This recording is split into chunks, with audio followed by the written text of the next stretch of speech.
Back in the 80s, the most influential game that led the way for many to come has been created by Nintendo. Super Mario Bros. Was, without a doubt, a breakthrough in the gaming world. A few years later, Sega decided to compete with Nintendo with their own platformer, Sonic the Hedgehog. Nintendo and Sega really didn't like each other. In fact, they had whole ads in which the main idea was to mock the other company. Yeah, the 90s were fun like that. But today I have news. I want to tell you about the day we found Mario in a Sega Genesis game from 1995, 12 years before their first official combined game. I'm your host, Strafe. Let's get into this. Way before these two were sprinting along and getting in shape together in the Tokyo Olympics, there was a huge rivalry between Nintendo and Sega. Mario had his iconic platforming and precise moves, Sonic had high-speed thrills, and the two didn't particularly like each other. I suppose it has to do with Sonic getting impatient at Mario and Mario just couldn't stand Sonic's teasing stupid finger-shaking thingy. And in the early 90s, we had ads like these. Genesis does 16-bit arcade graphics. You can't do this on Nintendo. Genesis does 16-bit sports action. You can't do this on Nintendo. Genesis Does. Genesis Does. Genesis Does. Genesis Does. Genesis does. Get Joe Montana free, Pat Riley free, Buster Douglas free, Super Monaco GP free, or Collins free. Genesis does. What Nintendo? Buy six. Yeah, I wasn't kidding. These two were going head to head with no intention of combining forces ever. What I can say is, unlike Sega and Nintendo who tried to one-up each other, the players really didn't care. I mean, sure, there were die-hard fans from both sides, but most people loved both Mario and Sonic, each for their own gameplay mechanics and unique charm. Although the two were platformers, and by today's standards, pretty basic platformers, the gameplay was entirely different, and both were revolutionary at the time, practically serving as a foundation to platformers in the future.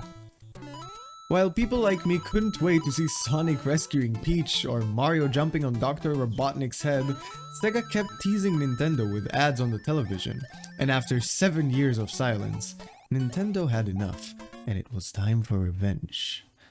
However, instead of TV ads, Nintendo had a different idea in mind, and in 1997 they sent VHS tapes to selected subscribers with ads of upcoming games.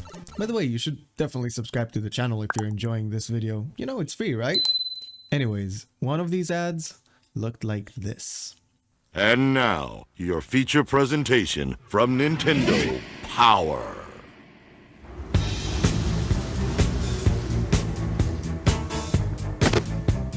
The eagle has landed.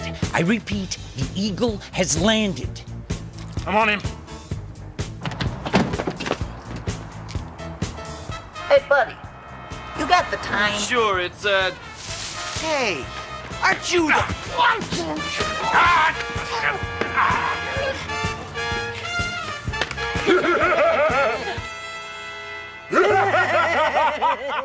What's this about? Quiet, bit boy. We'll ask the questions around here. Do you, have to talk into that thing? word on the street is you got a new Nintendo 64 game coming out. Could you be a little more specific? We got a lot of new games coming out. Star Fox 64. Test pilot boy. You want to know about Star Fox 64, eh? Yeah, and you'd better tell us all you know. Or else. Or else what? Or else Plumber Boy here gets it. Now, I don't know about you, but this... It looks very clear that neither Sega nor Nintendo were about to invite the other for coffee in their next creative brainstorming meeting.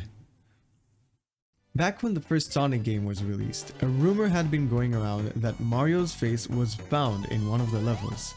If you look really closely, hold on, let's add some color. There we go. That's Mario right there. Okay, we might have used our imagination a bit too much with this one, but hey, it was as close as we could get at the time.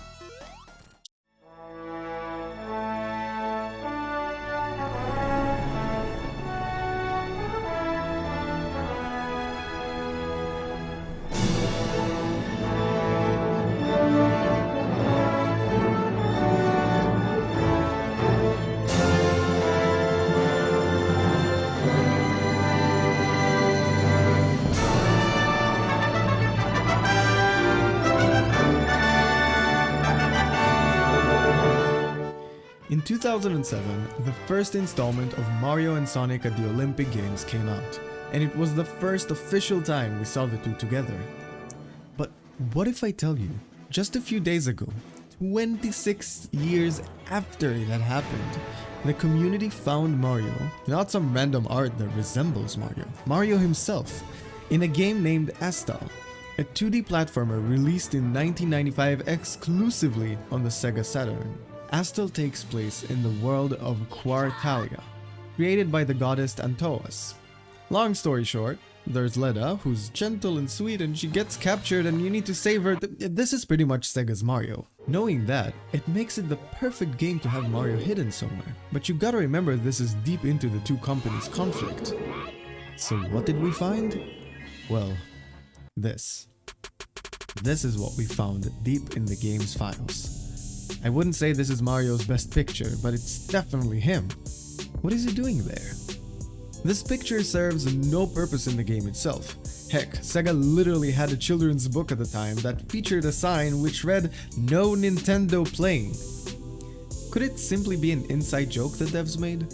Or maybe while trying to think of ideas for the game, they chose to copy Mario's basic concept and kept the picture to remind them of it. Perhaps they just had a nasty call with Shigeru Miyamoto and they had to mock him just a little to get over it. Unfortunately, we will never know the true answer. But what do you think? I'd love to hear it in the comments down below. And seriously, if you managed to watch the video all the way to the end, consider subscribing and joining the Discord server. I'm working really hard to create a community for gamers to connect, discover new games, and have a great time together. Link is in the description. Strafe out.